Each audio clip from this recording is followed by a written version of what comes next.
May obsesyon ka ba sa buhay mo?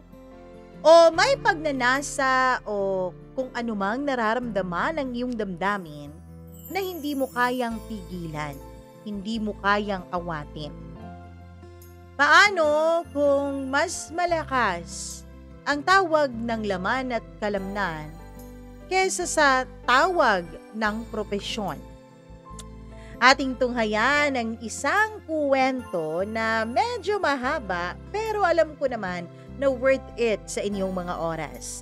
Kaya wag na nating patagalin ito dahil medyo may kahabaan nga. At eto na ang inyong paboritong programa, ang Dear Mama Mia.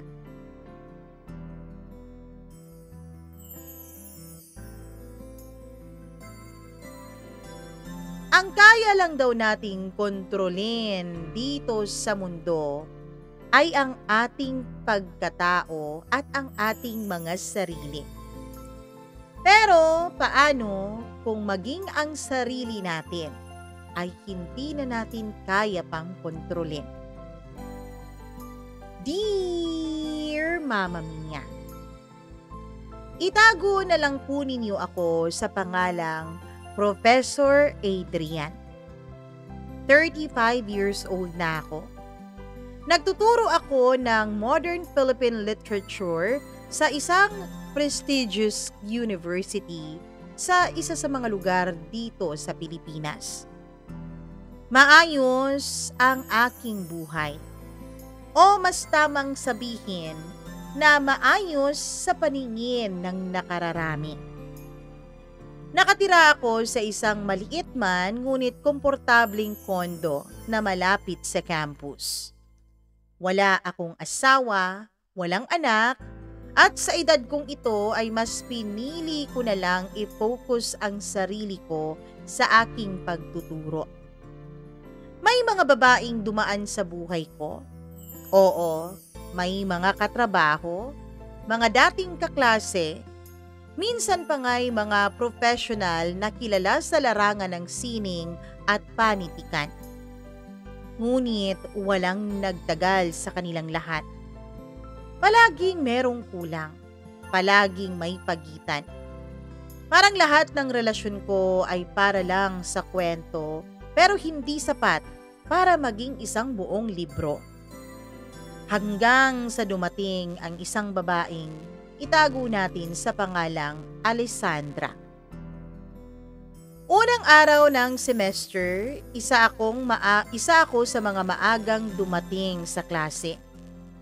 Laging may bitbit na itim na folder, laptop bag at termos ng kape. Pagbukas ko ng pintuan ng aming classroom ay naroon na ang iilang estudyante. Karamihan ay tahimik, may mga nag-uusap, may nagbubuklat ng mga aklat. Pero isang estudyante ang agad na kumuha ng atensyon ko. Nakaupo siya sa harapan, malapit sa bintana. Nakasilong sa liwanag na nagmumula sa araw. Wari ay may sarili siyang eksena. Naka-all black, fitted na long-sleeved top, skinny jeans at leather boots. Ang buhok niya ay kulay tsokolate, tuwid na hanggang balikat. Nakalugay, walang kahit nakatiting na pagkakulot. Walang arte. Pero may tinatagong dilubyo na hindi mo agad makikita, maliban na lang kung tititigan mo siyang mabuti. May hawak-hawak siyang sketchpad, hindi tulad ng ibang mga estudyante na may laptop o papel. Sa sketchpad na yun, iginuguhit niya ang isang pares ng mga mata. Mga mata na tila ba nag-uusig.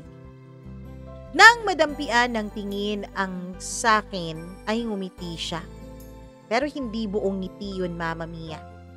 Parang isang sarcastic na sulyap. Alam mong may ibig sabihin pero hindi mo agad matutukoy kung ano. Good morning, class, sabi ko habang inilalapag ang mga gamit ko sa lamesa. Tahimik, may iilang bulungan, may iilang tumingin. Ang iba ay nakayuko pero siya, si Alessandra ay hindi inalis ang kaniyang tingin sa akin. Nung roll call na, narinig ko ang pangalan niya. "Present, sir," sabi niya nung tawagin ko ang kaniyang pangalan. Malambing ang kaniyang boses, pero may diin. Yung parang isinusukat ang bawat salitang binibitawan. Tinignan ko ang kaniyang registration card. Transferee. Galing Cebu, 3rd year, and Bachelor of Arts in Literature. Nagkibit balikat ako. Hindi ako mahilig manghusga base sa unang tingin, Mama Minya. Pero hindi ko mapigilan ang pakiramdam na parang may something sa kanya. Ibang klase ang presensya ng babaeng ito.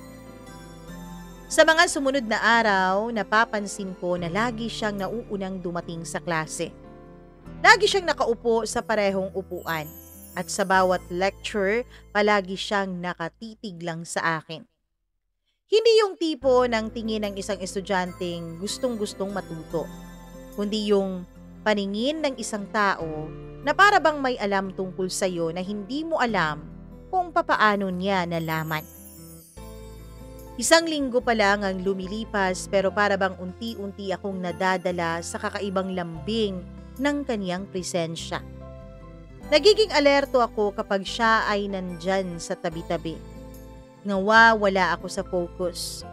Tumitigil ako sa pagsasalita kahit nasa kalagitnaan na ako ng lecture dahil nakakaramdam ako ng awkwardness. At minsan, parang sinasadya niyang ilagay ang kaniyang binti sa isang posisyon na sobrang casual pero may intensyon na magpapansin. Isang hapon, may class activity kami. Pinagawa ko sila ng personal essay tungkol sa pinakamasidhing damdamin na hindi mo kayang ipagtapat. Isang linggo ang deadline noon. Nang dumating na ang araw ng pagsusumite, inisa-isa ko ang pagbasa ng kanilang gawa sa opisina ko. Puro karaniwang kwento. May tungkol sa unrequited love, takot sa rejection, pagsisisi, galit sa mga magulang. Hanggang sa nabasa ko na ang essay ni Alessandra. Pintuan ng Bawal. Yun ang pamagat. Gusto kong maranasan kung anong pakiramdam ng pumasok sa isang pintuang alam mong hindi mo dapat napasukin. Hindi dahil mapanganib ito, kundi dahil masyado itong masarap para tanggihan. Nakakagising at nakakabuhay ng kaluluwa. May mga taong pinagbabawal sa'yo, hindi dahil masama sila, kundi dahil masyado silang tama para sa'yo. At kung ako'y pipiliin ko pa rin pumasok sa pintuang iyon. Kahit alam kong sa dulo ay apoy ang sasalubong sa akin. Natigilan ako sa pagbabasa ng kaniyang katha. Pinikit ko ang mga mata ko. Tila may apoy na gumapang mula sa batok ko pababa sa aking likod. Hindi niya binanggit ang pangalan ko. Wala siyang direktang sinabing may pinatutungkulan siya dun sa sulat niya. Pero ramdam ko na ako ang tinutukoy niya, Mama Minya. Mula noong araw na yun, nang mabasa ko ang essay ni Alessandra, ay hindi na ako mapalagay. Tuwing papasok siya sa silid, nararamdaman ko ang kakaibang paglalim ng aking paghinga. Parang may malamig na hangin na dumadaan sa pagitan naming dalawa. At sa bawat segundo ng kanyang presensya, may kung anong parte sa loob ko na para bang tinutukso at ginigising. Wala siyang sinabi, wala rin akong binabanggit. Pero tuwing magtatama ang aming mga mata, para bang may lihim na kasunduan ang mga ito. Biyernes noon, katatapos lamang ng klase ko sa ika-4 na taon.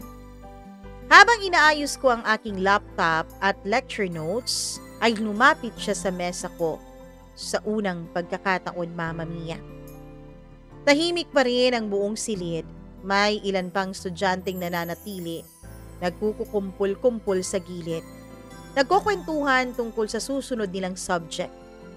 Pero si Arisandra ay lumapit na para bang kami lang ang tao sa loob ng classroom na yon. "Sir?" aniya sa mahinang boses. Tumigil ako sa ginagawa ko at tumingin ako sa kanya. Nakasuot siya ng off-white blouse at itim na palda na hanggang tuhod. Simple, malinis tignan, pero kahit anong gawin niya, hindi mo maiaalis ang natural niyang alindog. Isa siyang babaeng hindi nagsisikap maging mapang-akit, pero yun mismo ang dahilan kung bakit mas lalo siyang naging mapang-akit at mapanganib. "May gusto lang po akong itanong tungkol sa essay ko," dagdag niya. Alam ko agad kung aling essay ang tinutukoy niya. Imposibleng hindi ko yon maalala. "Alin doon?" tanong ko. Sinubukan kong ipakita sa mukha kong normal lang ang usapan naming dalawa. Pero alam kong may bahid ng kaba ang aking boses. "Yung tungkol sa pintuan." Tumitig siya sa akin. Tuwid ang titig niya at may tapang ang kaniyang mga mata. At sa sobrang lapit niya, naaamoy ko ang kaniyang pabango. Vanilla na may konting sandalwood. Mainit, malapit. Sinadya kong umiwas ng tingin at dahil alam ko rin, Mama Mia, na hindi ako pwedeng magpadala. "Ayun, maganda ang pagkakasulat mo," sabi ko. "Pero sana sa susunod, yung mas malinaw ang mensahe. Medyo metaphorical ang pagkakalahad mo eh." Sabi ko. "Baka po kasi hindi para sa lahat ng mambabasa iyon, sir. Baka po para lang sa mga nakakaintindi." Tumama ulit ang tingin niya sa akin. At sa mismong sandaling iyon, alam kong hindi lang ito simpleng palitan ng guro at kanyang estudyante. Isa itong larong matagal nang sinimulan at sa bawat titig niya ay unti-unti pong nawawala ang aking depensa. Sa sumunod na linggo, mas naging agresibo si Alessandra. Hindi sa kanyang salita, kundi sa kanyang galaw. Hindi naman sa naghuhubad siya ng damit o nagpapakita ng hayagang motibo.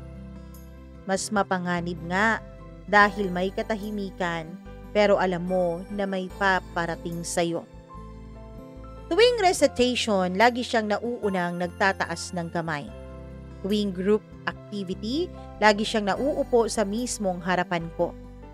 At tuwing tatawag ako ng pangalan, palagi siyang tumatayo ng buo ang katawan. Dahan-dahan na wari bang sinasadya ang bawat galaw ng kaniyang balakang. Isang araw, habang may pa-quiz ako, ay nahuli ko siyang hindi sumusulat. Ang ginagawa niya ay nagdo-drawing sa likod ng kaniyang papel. Nang i-check ko ito pagkatapos ng klase, ay may sketch pala siyang iniwanan. Isang lalaking may suot na glasses. Feeling ko kamukha ko. Sa ibaba ay may nakasulat, "Kapag sa guro ka nahulog, kailangan mong matutong lumangoy sa init ng konsekwensya." Lumipas pa ang mga araw, Mama Mia. Tumitindi ang tensyon. Hindi lang sa pagitan naming dalawa, pati sa akin na mismong sarili. Ang disiplina kong pinanday ko sa loob ng halos 11 taon ng aking pagtuturo, ngayon ay para bang unti-unti nang gumuguho. Hindi ako nagmamalinis. Marami na akong nakilalang babae na mas bata pa sa akin. Pero aaminin ko, Mama Mia, ngayon lang ako nakaramdam ng ganitong uri ng pagkabaliw. Hindi ito simpleng pagnanasa lamang at lalong hindi rin ito simpleng paghanga. Ito ay pagkahulog na hindi ko na kayang pigilan pa. Sabado ng gabi, nakatanggap ako ng isang email na mula sa kanya. Hindi yon school email, kundi personal. Ang subject, sa labas ng klase. "Sir, hindi ko po alam kung mapapansin ninyo to, pero isusugal ko na rin. May ilang tanong po ako tungkol sa pagsusulat, pero mas marami akong tanong tungkol sa mga guro na hindi marunong umamin. Nagkataon lang bang pareho tayong nahuhulog sa parehong bitag? If this makes you uncomfortable, huwag niyo na pong sagutin. Pero kung meron ding apoy sa inyo ng gaya ng sa akin, nasa coffee shop ako sa tapat ng campus, mag-isa hanggang 9 p.m. Alessandra. Binasa ko yon ng 3 beses. Sa una, sinubukan kong kumbinsihin ang sarili ko na huwag sumipot. Sa pangalawa, kinuha ko ang susi ng kotse ko. Sa pangatlo, lumakad ako papalabas ng kondo na walang pakialam kung saan ako dadalhin ng lihim ng gabi. 8:43 p.m. Sabado. Nakaupo ako sa loob ng kotse ko, nakaparada sa gilid ng maliit na coffee shop sa tapat ng University Gate.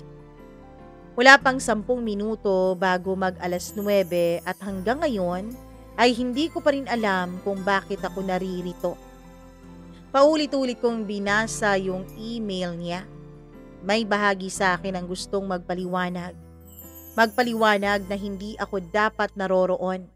Na isa akong guro at siya ay isang estudyante. At may mga hangganan na dapat kailanman ay hindi namin dapat tawirin. Pero may isa pang bahagi sa akin, ang bahaging matagal nang natutulog. Pero ngayon ay unti-unting bumabangon, kumakaway at humihimok. Kinuha ko ang cellphone ko, Mama Mia. Binuksan yon. Binura ang draft na mensahe para sa kanya. Isang sorry, hindi ako makakapunta. Pero hindi ko pa ito naipadala. Bumukas ang pinto ng coffee shop at lumabas siya. Hindi niya ako kaagad nakita, pero nang sumulyap siya sa kalsada ay tumigil ang kanyang mga mata sa kotse ko. Na para bang alam niyang nandoon ako mula pa kanina. Alam kong kilala niya ang kotse ko dahil napangiti siya. Maliit na ngiti, pino. Isang uri ng ngiti na hindi mo mabibili saan man sa mundo. Lumapit siya sa akin. Naglakad ng mabagal. Ang takong niya ay tumutunog sa sementadong daan. Pero sa tenga ko, tila ba musika ito, Mama Mia. Isang taktika ng pang-aakit na walang salitang kailangan pang mamutawi sa mga bibig. Binuksan ko ang bintana ng kotse ko. Akala ko hindi ka na darating, sabi niya. Hindi ako kaagad sumagot. Kasi hindi rin ako sigurado, sagot ko. Tumango siya. Pero nandito ka na. Sumakay siya sa passenger seat kahit na wala akong sinasabi. Wala akong naisip kundi isara ang bintana at patayin ang makina. Tumigil ang mundo noon. Tahimik. Nasa pagitan naming dalawa ang isang hangin na mainit pero may lamig itong dala sa pakiramdam. Isang tensyon na hindi na kayang itago ng mga salita.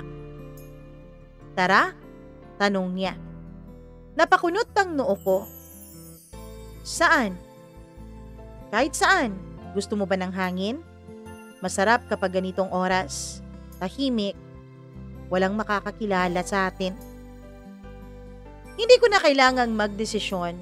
Bumaba kami ng sabay, tahimik at walang imikan. Tumawid kami sa maliit na kalsada at sa gilid ng campus may maliit na parke.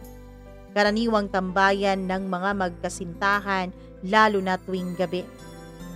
Doon kami naupo sa sementadong bench sa ilalim ng poste ng ilaw na medyo madilim na dahil parang mapupundi na rin ata.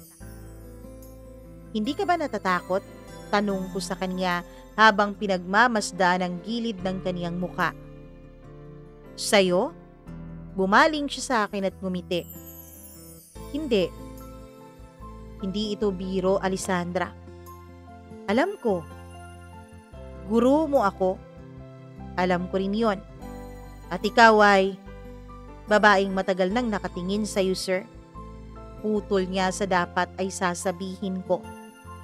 Napabuntong hininga ako, Mama Mia. Hindi ko alam kung galit ako o nabihag na niya ng tuluyan. O baka pareho nga ang aking nararamdaman. Galit ako sa sarili ko dahil hindi ko mapigilan ang pang-aakit niya sa akin. Kailan nagsimula to? Tanong ko. Una kang pumasok sa classroom, suot mo ang dark blue na long sleeves. Walang kakaba-kaba, pero hindi mo alam, sinusundan ko ang bawat kilos mo. Tumingin siya sa akin, tila mas lalo siyang naging malapit sa akin. Kahit papaano ka humawak ng chalk, pansin ko yun. Hindi ako makapaniwala. Isang parte sa akin ang gusto siyang sawayin, itaboy at sabihing tigilan na niya ito. Pero may mas malaking bahagi sa akin na gusto ko siyang halikan. May tanong ako. Bulong niya. Ano yon? Pabulong ko ring sagot. Totoo bang minsan mo na rin akong pinagnasaan? Nanuyo ang lalamunan ko, Mama Mia. Hindi ko kaagad nasagot ang sinabi niya.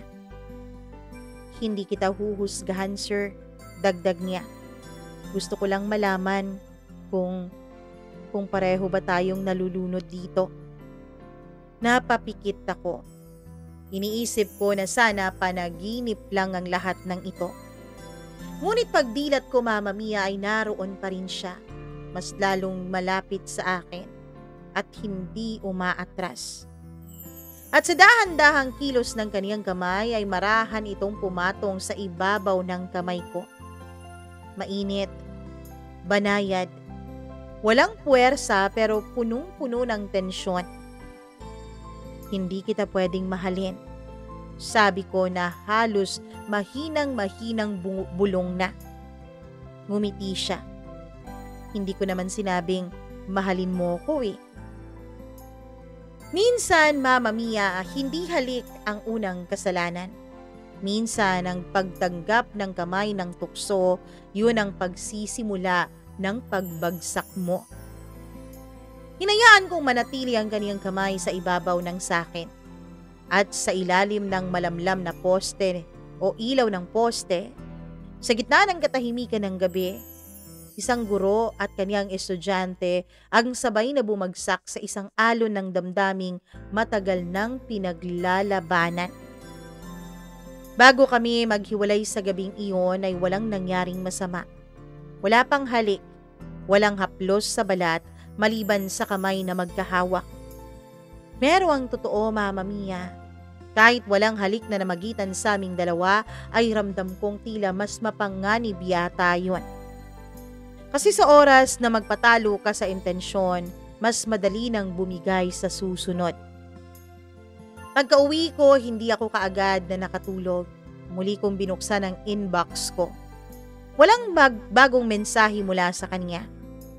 Pero may bago siyang post sa Instagram. Letrato ng isang tasa ng kape sa ilalim ng dilaw na ilaw. At ang caption, ang init ng kape. Ang lamig ng gabi at ang init ng palad ng taong hindi mo dapat kasama. Lahat ng ito, alam ko, para sa akin. At ang nakakatakot, Mama Mia, kahit na simpleng post lang yon, ay nagustuhan ko pa rin yon. Mula nung gabing yon sa coffee shop ay nagbago na ang lahat. Hindi na ako bumalik sa dating normal na ako. Ang mga araw na dati ay puno ng leksyon at pagsusulat, ngayon ay nasisingitan na ng sulyap, ng lihim na mga ngiti, ng mga simpleng senyas na kami lang ni Alessandra ang nakakaintindi. Naging mas bihasa siya sa kanyang laro. Walang hayagang kilos pero bawat galaw niya ay nakakadagdag ng apoy na namamagitan sa aming dalawa. Lunes, alas 9:10 ng umaga. Lecture ko sa klase nila. Pumasok siya na nakaitim na dress. Simple lang.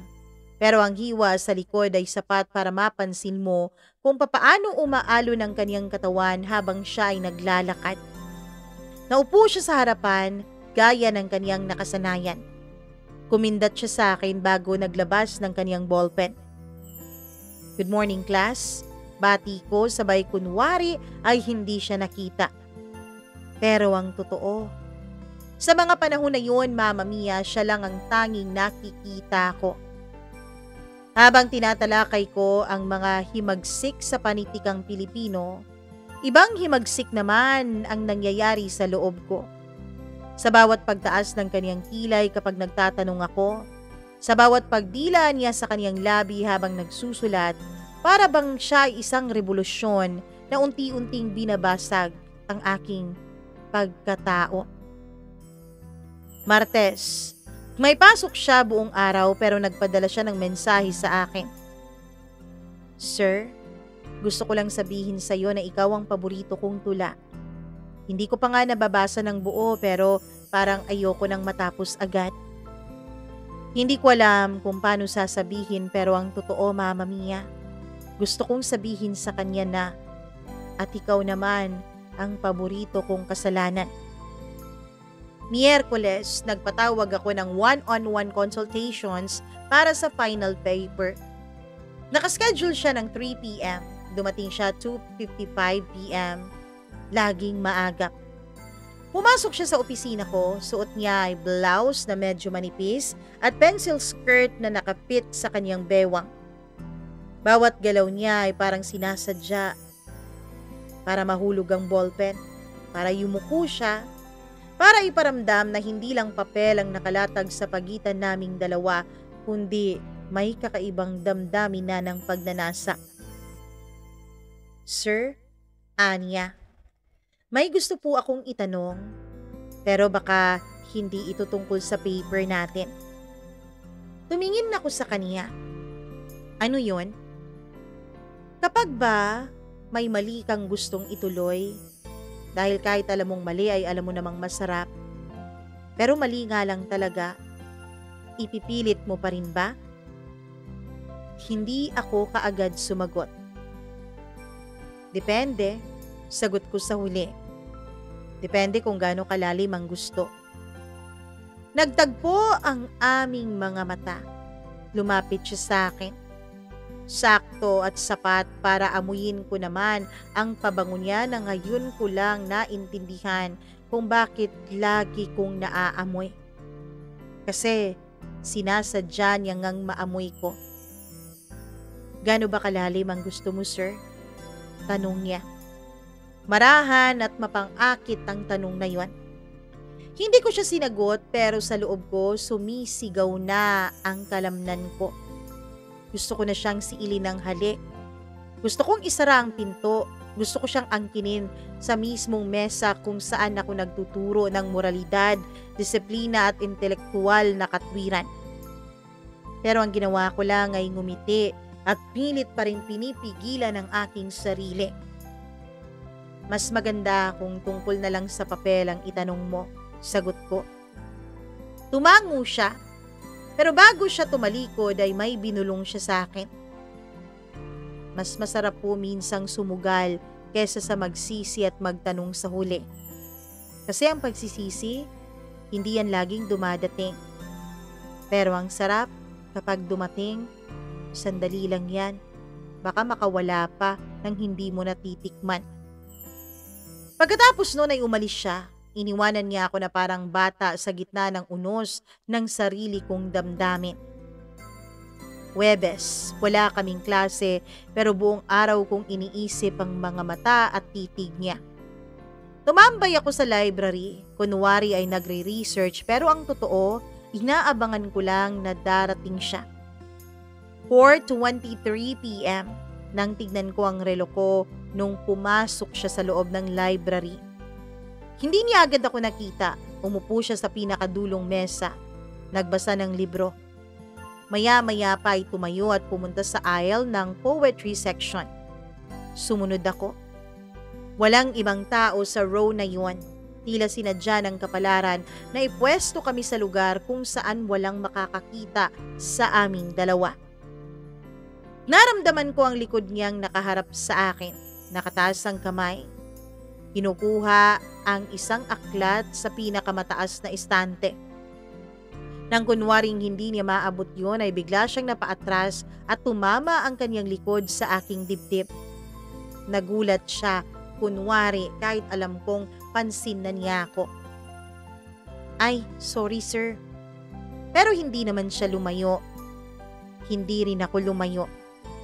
Pigil ang hininga ko. Ang kamay ko ay nasa gilid ng shelf. Nakakulong siya sa loob ng katawan ko at ng pader ng mga libro. Pareho kaming tahimik. Pareho kaming nangangatal. Pwede ko bang hawakan ang libro mo? Tanong niya. Hindi ko alam kung alin, ang aklat ba sa shelf o ang sarili kong lihim na matagal ko nang gustong ilantad pero pinipigilan lang ako ng aking moralidad. Ngunit bago pa ako makasagot ay siya na ang tumulak palayo. Bitbit ang libro at tumalikod at tumingin. Ngumiti at iniwan akong nakatulala. Biyernes, ang klase ay tila walang saysay. Ako ay nagsasalita sa harap at ang mga estudyante ko naman ay nakikinig. Pero isa lang ang nasa mga mata ko.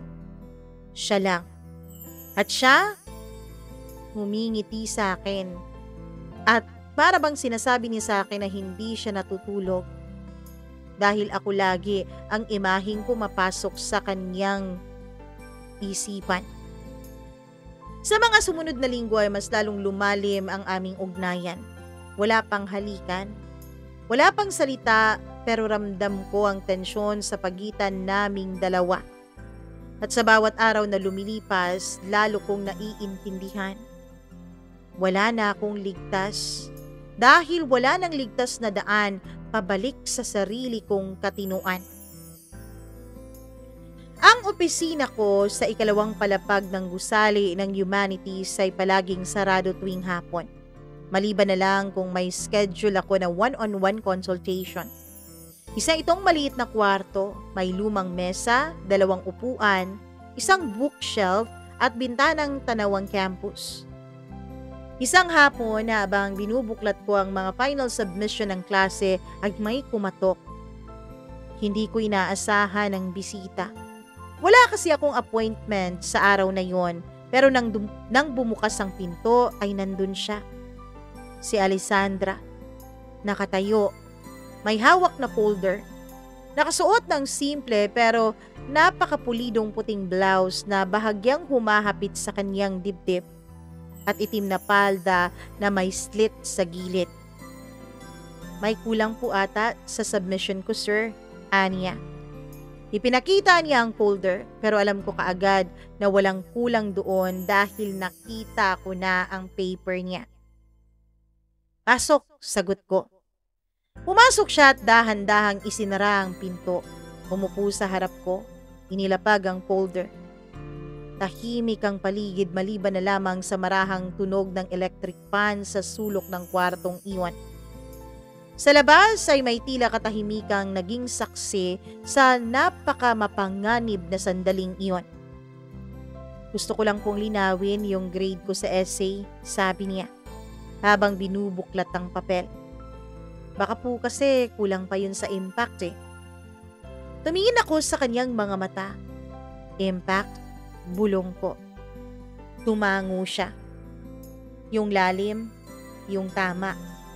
Hindi lang dapat makuha ng isip kundi maramdaman ng buong katawan. Mama Mia, hindi ko na kayang magpanggap na hindi ko naiintindihan ang bawat doble at tusong gamit niya ng mga salita. Ramdam ko na, sagot ko. Masyado ngang malalim ang tama. Napayuko siya saglit pero hindi nakatakas sa paningin ko ang kaniyang ngiti. Tila ba nangaakit na may halong takot? Wari ay tinitimbang kung hanggang saan ang aking lakas o ang aking kahinaan. Tahimik. Lumipas ang halos 1 minuto. Naging halos 2 nang wala pa rin nagsasalita sa aming dalawa. At sa katahimikan naroon ang pinakamalakas na pag-uusap. Dahan-dahan siyang tumayo, lumapit sa gilid ng mesa. Ako naman ay hindi kumikibo noon, Mama Mia. Pumwesto ako sa pagitan ko at ng pader, o pumwesto siya sa pagitan ko at ng pader. Sa mismong gilid ng mesa, kung saan naroroon ang aking kamay. Sir, bulong niya. Ayaw mo ba talagang ipagpatuloy ito? Hindi ako sumagot pero hindi ko rin siya pinigilan. Inilapit niya ang kanyang mukha sa akin. Ang labi niya ay halos dumadampi na sa aking noo. Ramdam ko ang mainit niyang hininga, mabango, na para bang bumubulong ng kasalanan. Kung aalis ako ngayon, dagdag niya, baka hindi mo na ako makita sa ganitong paraan pa. Hinawakan niya ang kamay ko, isang marahang haplos. Mas banayad pa sa papel pero mas mabigat pa kesa sa anumang salita. At dun ako bumigay. Tumayo ako at hinarap siya. Ang pagitan naming dalawa ay wala pang 1 pulgada.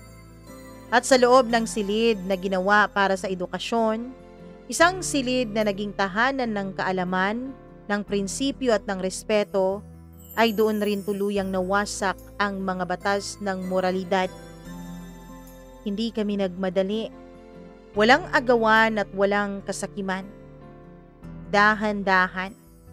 Marahan at taus-pusong pagtalikod sa lahat ng alam naming tama. Ang mga daliri ko ay dumausdos sa kanyang pisngi. Ang kanyang labi ay bahagyang nakaawang. At nang tuluyan ko siyang halikan, ay hindi lang yon halik ng pagnanasa lamang, kundi halik ng pagkakasala na matagal na naming hinintay na magkaroon ng sakatuparan. Tumagal ang sandaling yon, halos tumigil ang oras. Hindi ko maipaliwanag kung ilang minuto o ilang segundo. Pero nang matapos ang aming halik, ay ibang Alessandra na ang kaharap ko. Hindi na siya isang estudyante na tila naglalaro lamang ng tukso-tuksuhan. Hindi na siya isang babaeng inaakit lamang ako. Siya na ay isang babaeng delikadong katotohanan na hindi ko na kayang takasan. Pag alis niya sa opisina ko ay wala kaming usapang ginawa. Wala ring pangako. Pero ramdam ko na hindi doon nagtatapos ang lahat. At sa likod ng pinto ng silid na yon ay naiwan akong mag-isa. Hawak pa rin ang folder ng kaniyang final paper daw kuno. Binuksan ko ito. May nakasukbit na maliit na papel sa huling pahina. You passed, sir. Tumawa ko ng mapait. Sapagkat alam kong hindi ko lang siya pinaasa o pinasa, kundi ako na mismo ang bumagsak sa sarili kong pagnanasa. Hindi ko na matandaan kung kailan ako huling nakatulog ng mahimbing bago pa dumating si Alessandra sa buhay ko, Mama Mia. Mula nung mangyari ang gabing yon sa opisina ay tila nag-iba na ang timpla ng lahat. Ang oras, ang espasyo, ang tibok ng puso ko. Lahat ng ito umiikot sa isang bagay, o mas tamang sabihin, sa iisang tao. Si Alessandra. Hindi ko siya hinanap, hindi ko siya tinawagan, pero araw-araw sa bawat klase ko, sa bawat hakbang ko sa pasilyo ng kolehiyo, hinahanap siya ng mga mata ko. Umaasang masulyapan kahit isang anino lang ng kaniyang presensya. Sa klase ay naging mas mapagmatsyag ako. Hindi ako nagpahalata, iginagalang ko pa rin siya o iginagalang pa rin siya ng mga kaklase niya. Walang kahit sinong nagduda sa kanya, na tila isang modelo ng ganda, kausayan at tahimik na karisma. Pero sa likod ng kaniyang maamong mukha, ako lang ang nakakakilala sa halimaw na nasa loob niya. At ako lang din ang lalaking naging biktima at nagpaubaya at nagpakagat sa halimaw na yon. Miyerkules, 5:32 p.m. Papauwi na ako galing faculty room nang biglang nag-vibrate ang cellphone ko. Isang unknown number. Binasa ko ang mensahe. Gusto mo ba ako makita? Sa rooftop, now na. Alessandra. Bumilis ang tibok ng puso ko. Pinagpawisan ang palad ko kahit malamig ang hangin ng dapit hapon. Sa loob ng ilang segundo ay napagpasyahan kong susundin ko ang katawan ko. Sa rooftop ng lumang gusali ng humanities ay bibihira itong puntahan ng mga tao. Pinupuntahan lang ito kapag may sadya doon ang buong klase. Wala nang masyadong estudyante doon dahil sarado na ito, lalo na kapag gumagabi na. Pero may susi ako. Ako kasi ang advisor ng literary club noon. Isa iyon sa mga pribilehiyo ko. Pag-akyat ko sa huling baitang ng hagdan ay binuksan ko ang lumang bakal na pinto. Umingit ito sa tunog na tila ba nagbabala sa akin. At doon ko siya nakita. Nakatayo sa dulo ng rooftop, suot ang isang oversized hoodie, maiksing shorts at puting sneakers. Hindi ko alam kung paano siya nakapasok sa university ng nakaganon ng postura. Wala siyang make-up. Ang buhok niya ay nakalugay at malayang isinasayaw ng hangin. Hindi ko alam kung anong mas nakakatakot. Ang lamig ba ng papagabi na hangin o ang init ng damdaming nararamdaman ko habang pinagmamasdan ko siya? Bakit ka pa narito? Kung hindi ako pumunta rito, baka nailak ka na dito. At bakit mo nga ba ako pinapunta rito? Tanong ko. Akala ko kasi ayaw mo na ako makita. Sagot niya.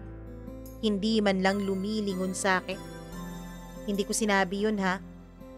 Pero hindi ka naman kumilos para ituloy ang namamagitan sa atin. Tumahimik ako sa sinabi niya. Unti-unti akong lumapit sa kanya. Ilang hakbang lang ang pagitan namin. Hindi mo ako kilala, dagdag niya. At hindi mo alam kung gaano kalayo ang kaya kong gawin para sa mga bagay at mga taong gusto ko. Lumingon siya sa wakas. Ang mga mata niyang dati ay puno ng paglalandi, ngayon ay tila may halong pambabanta. Tingin mo ba ikaw lang ang naaapektuhan sa mga nangyari? Sagot ko. Unti-unti nang gumagabi noon, dumidilim na ang langit.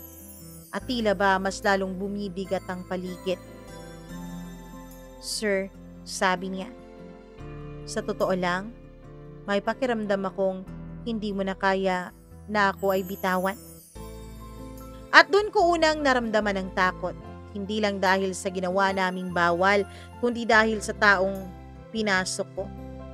Isang estudyante na hindi lang sexy at matalino kundi mapanganib, marupok at marahas sa kanyang nararamdaman.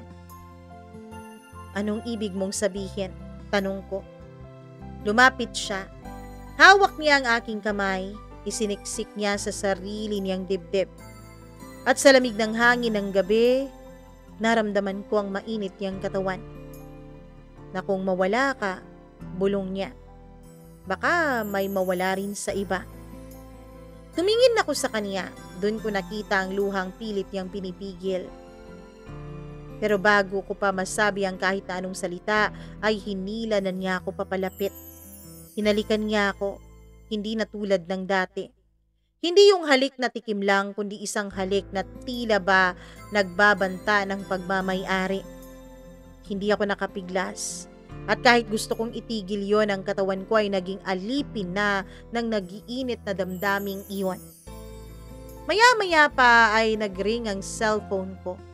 Tumigil kami. Tinignan ko ito. Si Camille, ang girlfriend ko. Oo, Mama Mia. May girlfriend ako. Isang babaeng ilang taon ko na ring karelasyon. Isang babaeng walang kaalam-alam sa dilubyo ng aking pagkatao. Hindi ko sinagot ang tawag na yon. Ngumiti si Alessandra. At eto na nga ang simula ng pagpili mo sa akin. Bulong niya. Handa ka ba talagang sirain ang mundo mo para matikman ako? Wala akong naisagot sapagkat ang totoo ay hindi ko rin alam ang sagot sa tanong na yun, Mama Mia. Pagkatapos ng gabing iyon sa rooftop ay nagsimula na nga ang mga bangungot ko sa paggising. Hindi na ako makatulog ng mahimbing. Ang mga sandali na dapat ay para sa pahinga ay nauubos na sa kaiisip. Ano ba tong pinasok ko? Kaya ko pa bang umatras? Pero sa bawat pagtalikod ko ay may humahabol. Ang mukha ni Alessandra. Tahimik ang klase habang nagsusulat sila ng reflection paper. Sa unahan ay nakatayo ako na pilit pa rin pinapakalma ang sarili. Pero sa gitna ay nandun siya. Sa gitna ng klase ay iniisip ko pa rin siya. Nakasuot siya ng puting blouse at fitted jeans.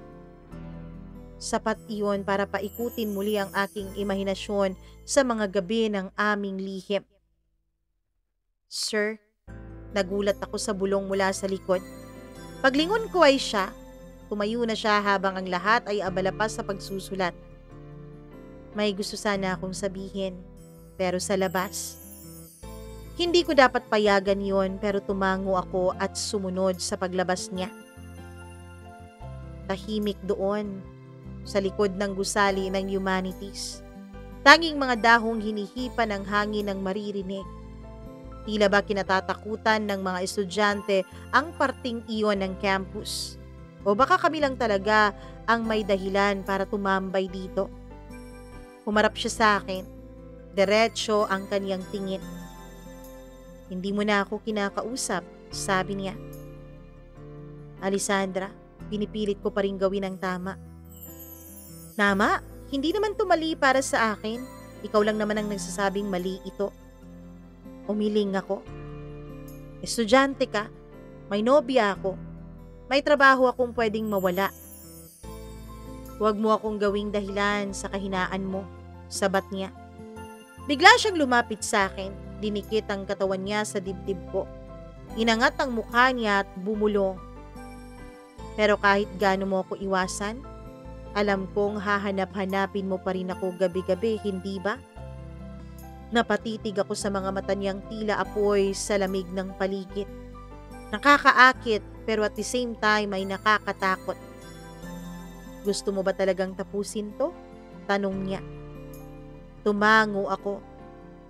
Walang salitang lumabas. Pero ang katawan mo ayaw naman sumunod sa sinasabi mo. Hinawakan niya ang kamay ko at pinatong yun sa bewang niya. Mainit, malambot, at hindi ko pa rin mapipigilan. Pumili ka, sir, bulong niya. Babalikan mo ba ang tahimik mong buhay? O sasama ka sa akin sa mundong hindi mo pa nararanasan? Hindi ako makagalaw, Mama Mia, para akong batang nawawala sa gitna ng gubat. At ang tanging ilaw ay ang mata ng mabangis na hayop na nasa harapan ko. Linggo ng gabi. Mga pasado 9:00 na at nasa loob ako ng apartment ko. Nasa sala ako, hawak ang cellphone, nakadisplay ang pangalan ni Camille. Hindi ko siya matawagan, hindi ko kasi alam kung papaano magsisimulang magsinungaling. O baka kailangan ko nang magsabi ng totoo. Sa ilalim ng ilaw ng lampshade ay nakita ko ang envelope na inabot sa akin ni Alessandra kanina. Sinabi niyang buklatin ko lang daw ito kung handa na ako. Nang buksan ko yon ay isang simpleng papel ang laman. May nakasulat. Pangalan ng hotel, room number, at Monday 10 p.m. Walang lagda iyon, walang paliwanag pero alam kong isa yung paanyaya. Nasa huli, ako ang may desisyon kung kakagatin ko ba. Lunes, pasado 10:00 ng gabi. Sa hotel na sinasaad ng sulat niya at sa room number na nandoon din. Nakatayo ako sa harap ng pintuan, nag-aalangan at pawisan ng mga kamay. Nanginginig ang mga tuhod ko. Tatapusin ko na ito, sabi ko sa sarili ko. Kumatok ako. 1, 2, at bumukas ang pinto. Dahan-dahan. Naka-bathrobe lang si Alessandra, basa ang buhok, amoy sabon, at nangangamoy tukso. Pumasok ka, sabi niya nang nakangiti. Hindi ako agad gumalaw. Hindi kita pipilitin kung ayaw mo, sabi niya. Pero sa likod ng mga salita niyang yun ay may nakakubling hamon. At sa sarili kong kahinaan, hindi ako umatras, Mama Mia.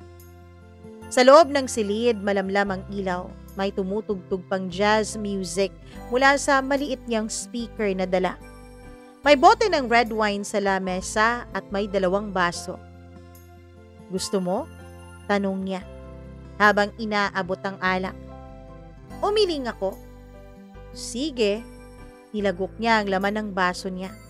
Hinubad ang bathrobe niya, tumambad sa harap ko, ang katawan niyang kabisado na ng guni-guni ko.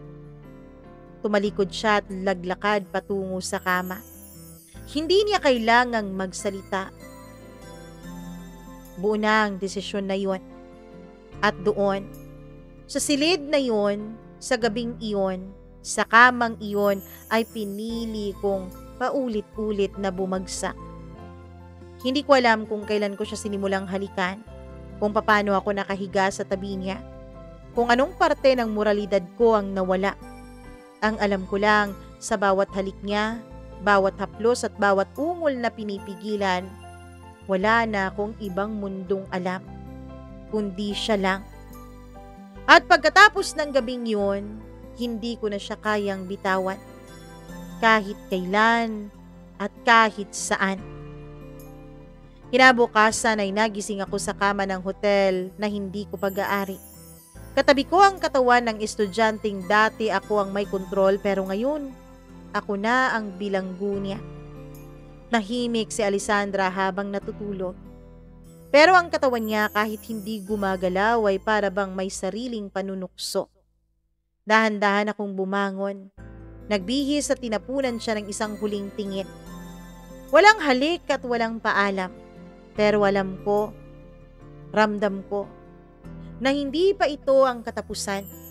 Bagkus, dito pa lang nagsisimula ang lahat. Martes, 3:00 ng hapon sa faculty lounge. Tahimik ang buong opisina at ang tanging tunog ng keyboard ang maririnig. Nakaupo ako sa harap ng computer screen pero walang laman ang utak ko kundi ang kahapon. Bakit ko yun ginawa? Tanong ko sa sarili ko na hindi ko makuhanan ng sagot. Pero isang email ang pumukaw ng pagmumuni-muni ko. Galing sa kanya. Ang subject, Our Little Secret. Ang attachment, isang video. Nanginginig ang kamay ko habang binubuksan ito. Isang maikling video. Walang mukha pero kita ang 2 katawan sa ilalim ng manipis na kumot. Kilala ko ang mga kilos. Kilala ko ang sarili kong boses. Kilala ko ang eksenang iyon. May ebidensya siya. Gabi noon, mga 8:00, dumating si Camille sa kondo ko na may dalang take-out. Hinalikan niya ako sa pisngi, ngumiti siya at naupo sa tabi ko. Napagod ka na naman? Tanong niya. Tumango ako. Oo maraming papel na kailangan naming ipasa. Hindi ako makatingin sa kanya ng diretsyo at sa bawat sulyap ko sa kanya ay mas lalo akong nilulunod ng konsensya ko. Miyerkules, 10:00 ng umaga. Nagle-lecture ako sa harap ng klase tulad ng dati. Pero wala na ang dating boses ko. Parang lahat ng salita ay nagiging bulong na lang. Parang lahat ng mata ay naninilip sa totoo kong pagkatao. At naroon siya, si Alessandra. Nakaupo sa pinakalikod, nakaitim at nakakagat-labi sa akin. Tumitingin siya, tumititig sa akin na para bang sinasabing, hindi pa tapos ang laro natin. Huwebes, 6:00 ng gabi, isang text message mula kay Alessandra ang natanggap ko. Namimiss mo ba ako, sir? Kasi ako, hindi ako makatulog na hindi naiisip ang init ng labi mo sa leeg ko. Hindi ako nag-reply. Pero maya-maya pa ay may isang text message pa na dumating. Tatahimik ako. Basta samahan mo ko ulit bukas. Same hotel, same room, same time. Kung hindi, baka may makaalam ng sikreto nating dalawa. Nanginig ang sikmura ko. Hindi na lang ito basta-basta tukso, kundi ito ay pamba-blackmail na. Biyernes ng gabi, alas 10, sa parehong hotel at parehong room number. Huminga ako ng malalim bago kumatok, hindi dahil gusto ko, kundi dahil wala na akong kawala. Pagpasok ko ay pareho ang setup, red wine, jazz music, mababang ilaw. Nasa kama siya, naka-lingerie. Nginitian niya ako. Akala ko hindi ka na darating sabi niya. Bakit mo ba ito ginagawa, Alessandra? Dahil gusto kong maranasan mo ang pakiramdam na nawawala ng kontrol. Tumayo siya at lumapit. Hinila ang sinturon ng slacks ko. Akala mo ikaw ang may hawak sa akin, di ba? Pero ngayon, baliktad na. Ako na ang may hawak sa'yo. At muli, Mama Mia, bumigay ang katawan ko sa tawag ng laman. Muli ay naging alipin ako ng bisyong ako rin ang nagbukas. Sabado ng hapon, mag-aalas 3 na. Sa coffee shop sa harap ng campus, nakaupo akong mag-isa at hindi mapakali. May dalang envelope si Alessandra na inabot niya sa akin kanina bago ako umalis ng hotel. Pagbukas ko ay mga larawan yon. Ako, siya, magkasama sa ibabaw ng kama. Kita ang mukha ko, pati ang tattoo ko sa likod ay kilala ko. Isang sticky note ang nakaipit doon. Pag sinubukan mo akong iwasan, ipapadala ko ito kay Dean. Sa sandaling yon ay wala na akong nagawa. Inipon na niya lahat ng sandata niya habang ako ay abala sa pagpapakasarap sa katawan niya. Linggo, tinititigan ko ang sarili ko sa salamin. Hindi ko na kilala ang lalaking nakatingin sa akin. Hindi na ako yung guro. Hindi na ako yung mabait na kasintahan ni Camille. Parang isa na lang akong laruan ng isang babaeng mapanganib. Isa ng tauhan sa laro ni Alessandra at ang masakit, alam kong sinimulan ko ang larong iyon. Lunes ng umaga, naglalakad ako sa campus habang pakiramdam ko ay sinusundan ako ng mga mata ng buong mundo. Ang bawat estudyanteng dumadaan sa akin, pakiramdam ko ay tila may alam. Ang bawat kasamahan kong guro ay tila may bulong na hindi ko naririnig pero alam kong tungkol sa akin. Paranoia? Baka? O baka naman may nakakaalam na talagang iba. Tumunog ang cellphone ko habang papasok ako sa faculty lounge. Isang mensahe galing sa secretary ng Dean. Prof. Adrian, pakipunta sa opisina ni Dean. ASAP. Thank you. Tumigil ang mundo ko, Mama Mia. Natulala ako ng ilang segundo bago ko naramdaman ang unti-unting panlalamig ng buo kong katawan. Naglakad ako na parang may pakpako sa talampakan. Pagdating ko sa opisina ay naroon si Dean. Seryoso ang kaniyang mukha. Katabi niya ang 2 HR personnel at isang lalaking hindi ko kilala. Maupo ka, Prof. Adrian, aniya nang walang emosyon. Umupo ako. Walang paligoy-ligoy. May natanggap kaming anonymous email, panimula ng isang HR. It includes photos and a short clip involving you and one of your student, Alessandra. Halos mabingi ako sa tunog ng mga tanong, halos mabulag ako sa liwanag ng silid. Para akong isang estudyanteng nahuli sa matinding pandaraya. Pero mas malala, iyon, dahil ako ang guro. Ako dapat ang huwaran ng mga estudyante. Prof. Adrian, totoo ba ang relasyon ninyo ng estudyante mo?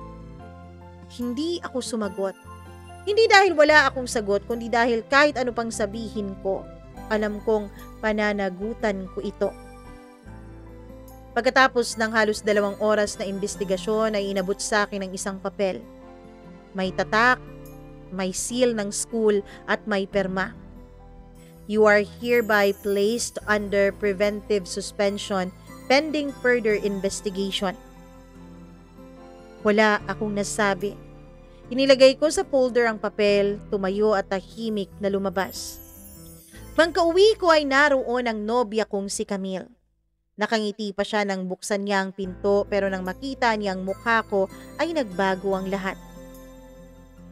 Babe, anong nangyari? Bakit parang... Suspendido ako sa school. Putol kong sagot sa mga sinasabi niya.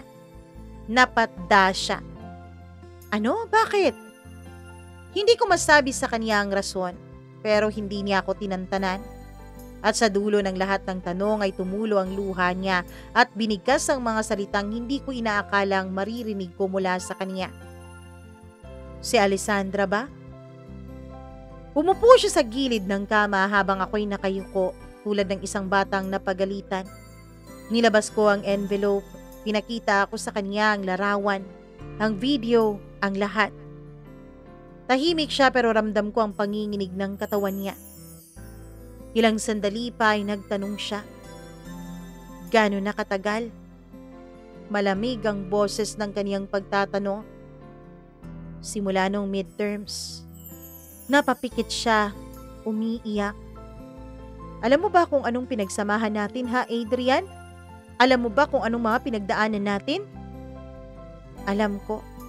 No! Hindi mo alam dahil kung alam mo, hindi mo to ginawa sa akin.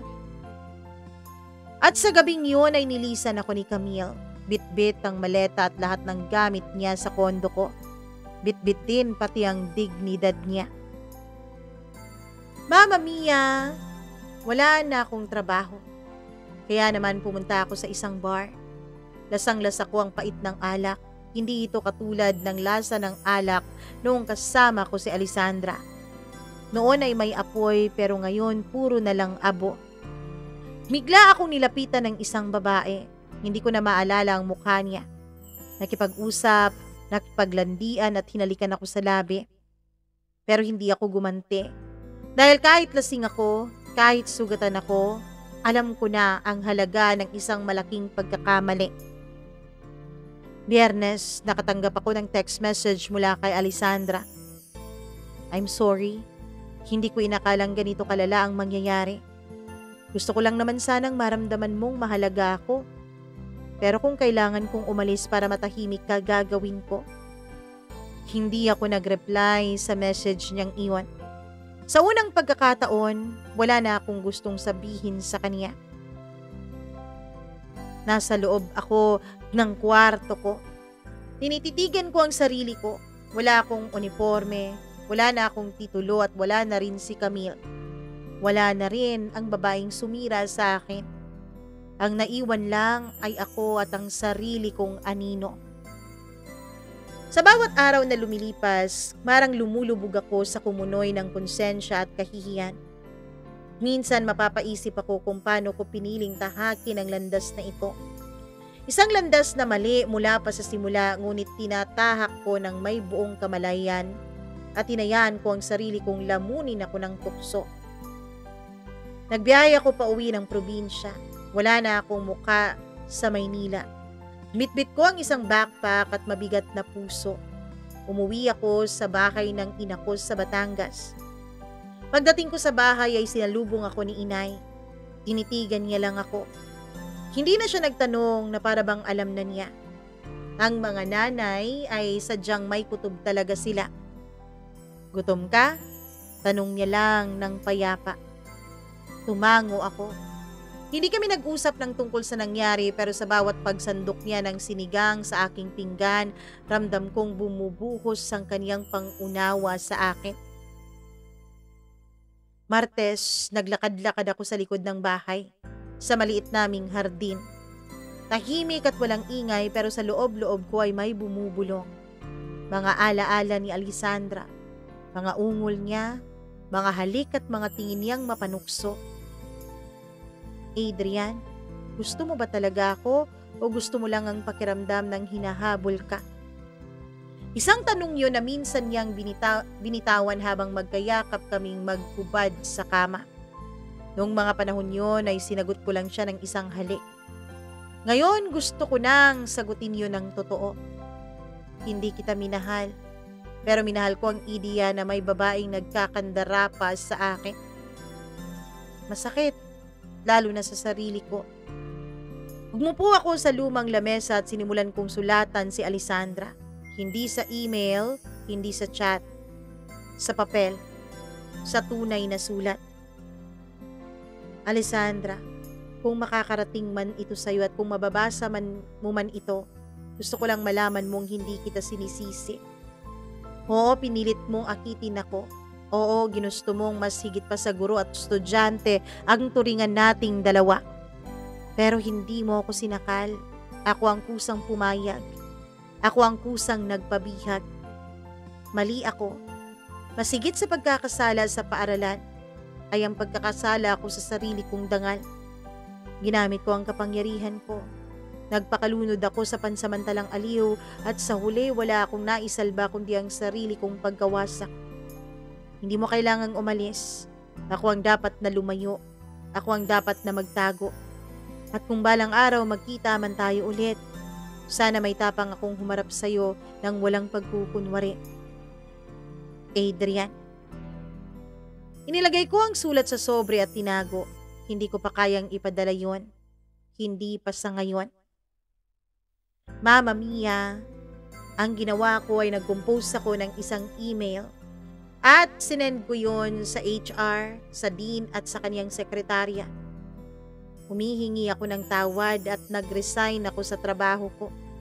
Sabi ko, hindi ko na kailangan ang resulta ng investigasyon. Kusa akong magre-resign at kusa akong lalayo. Ngayon, Mama Mia, magdadalawang taon na po ang nakalipas. Ang ginagawa ko na lang ngayon ay tinutulungan ng nanay ko sa munti niyang negosyo. Hindi naman kailangan na magtrabaho agad ako. Sapat naman ang kita ng negosyo namin. Sobra pa nga para sa aming dalawa ng nanay ko. Wala na po kasi akong ama at wala rin naman akong mga kapatid.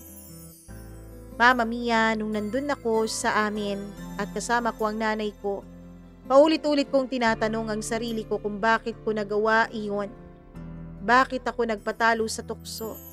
Bakit ko hinayaan na magapo ako ng init ng aking katawan? Nakalimutan ko ang sakripisyo ng nanay ko. Nakalimutan ko ang ginawa niya para sa akin. Nakalimutan kong rumispeto ng babae. Mama Mia, sa ngayon, hindi ko pa po alam kung kailan ba talaga maghihilom itong aking nararamdaman. Ang totoo, may mga karugtong pa itong aking sulat. Sa susunod na bahagi ay isusulat ko sa inyo ang mga nangyari. Pero sa ngayon, tatapusin ko na muna dito ang sulat ko dahil may mga gagawin pa akong importante. Pero asahan mong may part 2 pa ang sulat na to.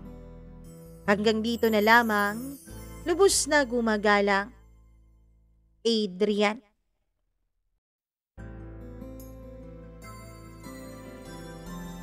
Grabe ang kwento ni Prof. Adrian. Oo.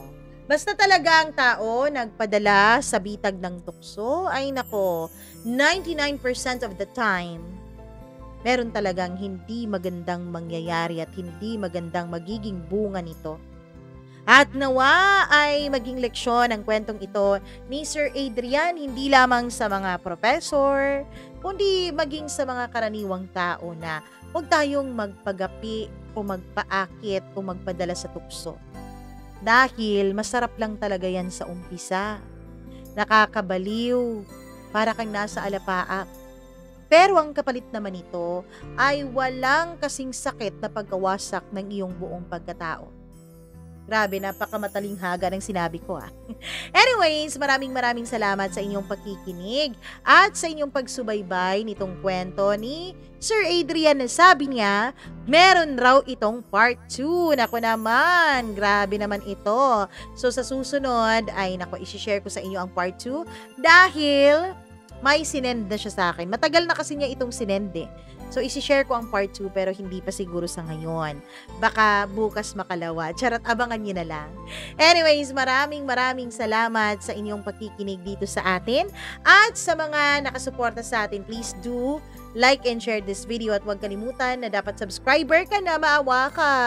Ayun, ang ating goal na 100,000 subscriber by the end of this year ay nasa mesa pa rin at malayo pa rin tayo. So sana tulungan nyo akong maabot yon.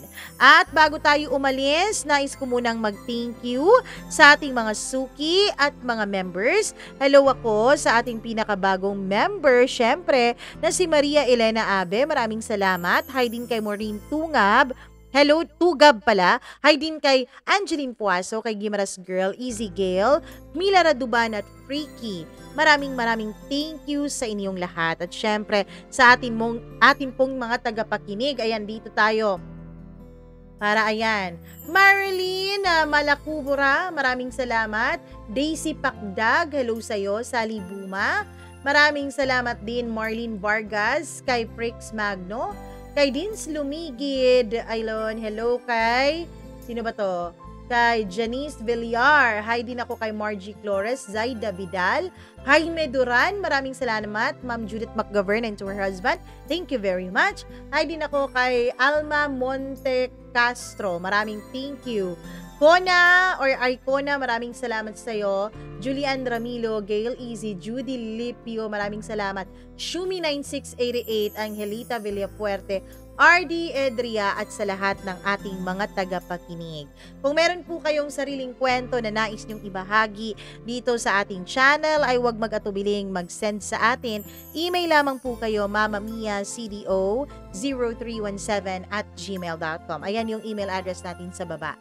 Maraming salamat. I love you all so much. Mwah, mwah, mwah. Maraming salamat sa pakikinig at pagsuporta. Ako po si Mama Mia. Mag-ingat kayo. Paalam. Love you.